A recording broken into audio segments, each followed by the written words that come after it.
শুভ দুপুর বন্ধুরা, জীবনধারা চ্যানেলে তোমাদের সবাইকে স্বাগত। আশা করি ভালো আছো, সুস্থ আছো। আমিও ভালো আছি, সুস্থ আছি। আজকে তো সানডে, চলে গেছিলাম সকালবেলা বাজারে, সেই জন্য সকালের কোনো কিছু শেয়ার করা হয়নি। তা বাজারে গেলাম, আর এত গরম পড়েছে, তার মধ্যে আর বাজারে গিয়ে ব্লগ করা হয়নি। বাজারের জিনিসপত্র কিনেছি, দেখানো হয়নি। আর ভীষণ গরম লাগছে, এই জন্য বাজার থেকে এসে তাড়াতাড়ি করেই চিকেনগুলোকে ধুয়ে ফেলে ম্যারিনেশন করছি। আজকে আবার যাব একটা আমার খুবই স্পেশাল বন্ধুর বাড়ি, মানে ও আমার সবচেয়ে বড় প্রিয় বন্ধু বলতে পারো। তার বাড়িতে যাব, এবং সে আমার গুরু বোনও, আমরা একই গুরুর শিষ্য। তা তাদের বাড়িতে আজকে একটু পূজা আর্চা আছে, সেই জন্য চলে যাব ওখানে। সেই জন্য তাড়াতাড়ি করে রান্নাটা করে নিচ্ছি।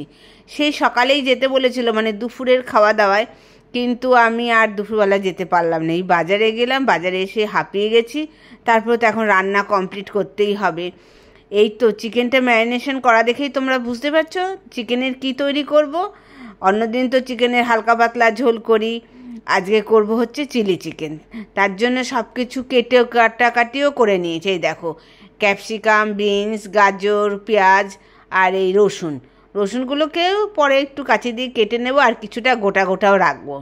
আর ফ্রাইড রাইস করবো বলে বিনস আর গাজর কেটে নিয়েছি। ফ্রাইড রাইস করবো। এবার চিলি চিকেনের সাথে তো ফ্রাইড রাইসটা সবচেয়ে ভালো লাগে খেতে, বিশেষ করে দুপুরবেলায়। আর তারপরে আবার আজকে ছুটির দিনও আছে, তাই না? এই জন্য বসিয়ে দিলাম হচ্ছে প্রথমে রাইসটা। ফ্রাইড রাইসটা প্রথমে করে নিচ্ছি। রাইসটা আমার করা হয়ে গেছে। এবার একটুখানি ওই বিনস গাজর দিয়ে ভেজে নেব, একটু ঘি দেবো, মিষ্টি দেবো, কাজু বাদাম কিশমিশ সব কিছু দিয়েই ভাজবো। রাইস করতে তো বেশিক্ষণ লাগেও না আর কি।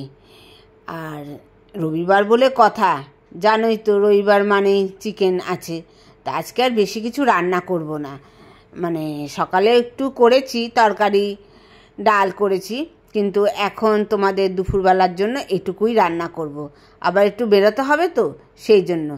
আর বন্ধুর বাড়িটা একটু আবার দূর আছে, সামনাসামনি না গো।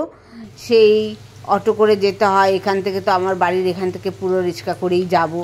এই যে এবার চিলি চিকেনটা বসিয়ে দিয়েছি। চিলি চিকেনের ওই চিকেনগুলো ভাজতে যতটুকু একটু সময়টা বেশি লাগে। তারপরে তো সবজি তো সব নরম সবজি, ভেজে নিই, হয়ে যায়, তাই না? পেঁয়াজ, রসুন, আদা, ক্যাপসিকাম একটু মোটামুটি একটু ভেজে নিয়ে, এই যে ভেজে নিয়ে চিকেনটা দিয়ে করে ফেলি। চিলি চিকেন খেতে আমারও একটু মোটামুটি ভালোই লাগে, বিশেষ করে পরোটা দিয়ে খেতে খুব ভাল লাগে। একটু রাত্রেবেলায় দেখি যদি মানে লাগে, তাহলে একটু পরোটা করে নেব। দুপুরবেলায় তো খাওয়া দাওয়া হবেই।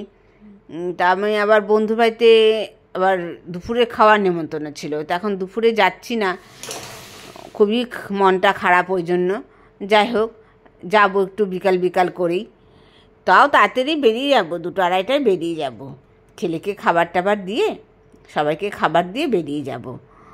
তা দেখতে দেখতে চিলি চিকেনটা হয়েও গেল, বেশিক্ষণ টাইম লাগে না। এই দেখো কত সুন্দর এসছে না কালারটা। আর এই চিলি চিকেনের কালারটা দেখতে ভালো লাগে খুব, সবুজ, লাল, কমলা, বেশ সুন্দর লাগে। আর এটা কি দিয়ে দিলাম বলো তো? এটা হচ্ছে ডিমের সাদা অংশটা। আমি ডিমের কুসুমটা দিয়ে ম্যারিনেশন করি, সাদাটা পরে থাকে, ওটা দিয়ে দিই। এই যে চিলি চিকেনটা আমার কমপ্লিট রান্না, বেশিক্ষণ লাগেই না। এবার স্নান টান করে নেব। তার আগে দেখি আমটা আমি একটু কেটেছি, তা একটা আমও খেয়ে নেব ভাবছি। এই যে আম নিয়ে এখন বসে পড়লাম, আমটা খেয়ে নিই। এই যে আম নিয়ে বসে পড়েছি। আর বলো না, এই আম বাজারে এখন আম ভালো পাওয়াই যায় না একদম। এই বছর আম আমাদের এখানে তো ভালো পাওয়া যাচ্ছে না, এবং উঠছেও না। তোমাদের ওখানে কে মানে ভালো আম উঠলে জানাবে। যাই হোক, তা কি হয়েছে, আম তো নেই বাজারে। তা এক জায়গায় 100 টাকা, এক জায়গায় 80 টাকা, এক জায়গায় 90 টাকা। কোনটা আম ভালো মন্দ আমি ঠিক মতন বুঝিও না। যাই হোক, একটু ভালো দেখে আমগুলো আনলাম, কিন্তু যা টক গো, আর কি বলবো। আমি আবার বেশি টক আম খেতে পারি না। যাই হোক, একটা আম নিয়ে বসেছি, চুষছি এখন। আমের আটিটা চুষতে আমার খুব ভাল লাগে, আমের আটিও খেতে ভালো লাগে। তাই আম খাওয়া দাওয়ার পরে স্নান করতে চলে যাব। আর বলো না, দুপুরবেলা খাওয়া দাওয়ার পর একটু শুয়েছি, দেরিই হয়ে গেল রেডি হতে হতে। এই তো এক্ষুনি বেরোবো। দেখো রেডি হয়ে নিয়েছি, তাই তোমাদের দেখাচ্ছি সাজাগোজা কীরকম সাজলাম। দেখো সেরকম তো আমি কিছু সিম্পলই থাকি, দেখতেই পাও তোমরা। সাজি কিন্তু সবসময় সাজতেও পারি না, এখন তাড়াহুড়া করে যাব, অনেক দেরি হয়ে গেছে। একটু শুয়েও পড়েছিলাম, এই যে রাস্তায় বেরিয়েও পড়েছি। দেখো এই তোমার এইদিকে আবার মেঘ ডাকছে, কিন্তু বৃষ্টিও হতে পারে। এই দেখো ছাতা নিয়ে নিয়েছি, এই জন্য আমি সঙ্গে করে ছাতা নিয়ে চলছি। মানে প্রচণ্ড জোরে জোরে মেঘ, তো বৃষ্টি তো এখন হয়ই না বলতে গেলে, কিন্তু যে বাজ পড়ে ওইটা খুব ভয় লাগে। বিদ্যুৎ চমকায়, এখন বাজ পড়ে বেশি। দুদিন ধরেই মেঘ ডাকছিল, কিন্তু বৃষ্টি হয়নি। এই একটা টোটো করে এখন উঠে পড়েছি। তারপরে এই যে বিআরটি স্টেশনে এসেছি। জানো তো স্টেশনটা এই পারে আছে তো, যে ভদ্রলোক হাঁটছে যে ওই পারে যেতে হবে, ওই পারে গিয়ে যে অটো ধরতে হবে। এই যে এবার অটো ধরে বেশ কিছুক্ষণ যেতে হবে বন্ধুর বাড়িটা।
এই যে পৌঁছে গেছি দেখো।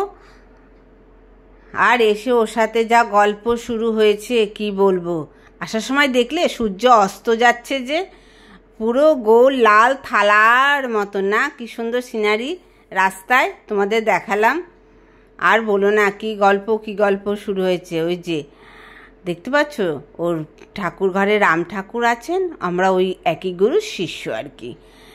ওই দেখো মানে এত গল্প আমাদের দুজনের, সেই যে দেখা হলে আমাদের গল্প আর শেষ হয় না। সকাল থেকেই আসতে বলেছে, এই জন্য গল্প করতে থাকি বলে। এই যে ও ঠাকুর ঘরটা দেখো কত সুন্দর, ঠাকুর সব সাজানো, আমার খুব ভালো লাগে। এসেই আগে ওর ঠাকুর ঘরে ঢুকি আমি। ব্লগটা আর বেশি বাড়াবো না, এখন বাড়ি চলে যাব। জীবনধারা চ্যানেলে যারা নতুন অবশ্যই সাবস্ক্রাইব করে দিও। সবাই সুস্থ থাকো, ভালো থেকো।